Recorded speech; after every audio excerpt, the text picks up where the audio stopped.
Myth 3: The Wolf Age.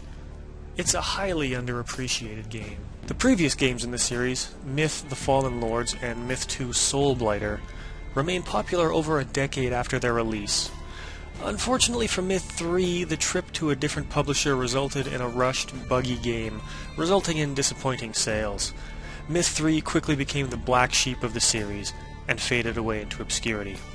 The source code was eventually released and the game patched into a usable form, but the damage had been done.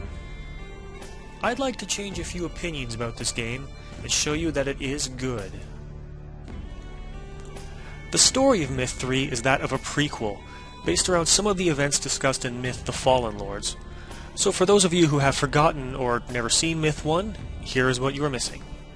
Humanity and their allies find themselves under attack by an evil simply called the Forces of the Dark.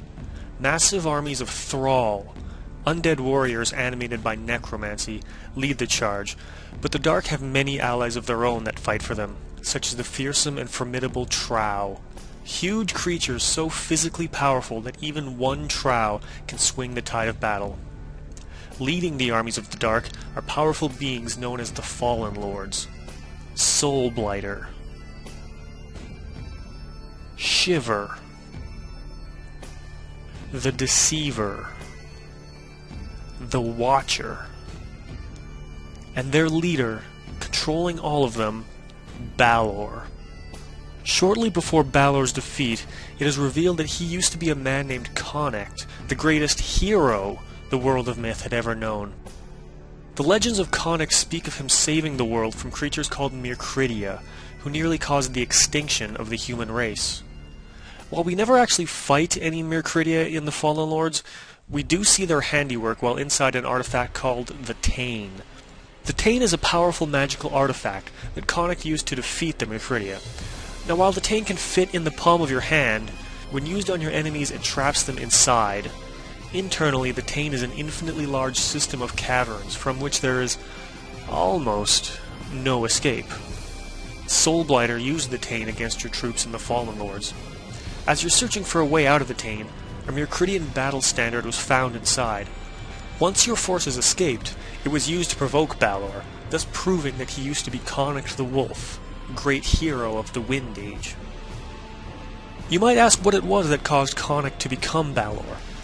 The answer is kinda complicated, and involves an evil force known as the Leveler, and a 1,000-year cycle the world of myth has between the light and the dark.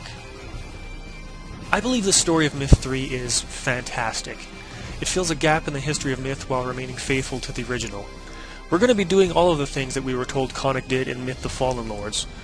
Annihilate the Mirkridia, destroy the mighty Trow Empire, become king of the Cath Bruig, deal with the Leveler, and in the process discover the identity of the Head, a severed, still living, head, that helped the forces of light in the Fallen Lords, until it attempted a power grab of its own.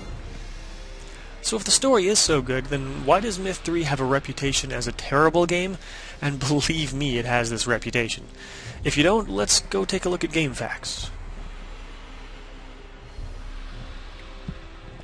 It doesn't have an FAQ page.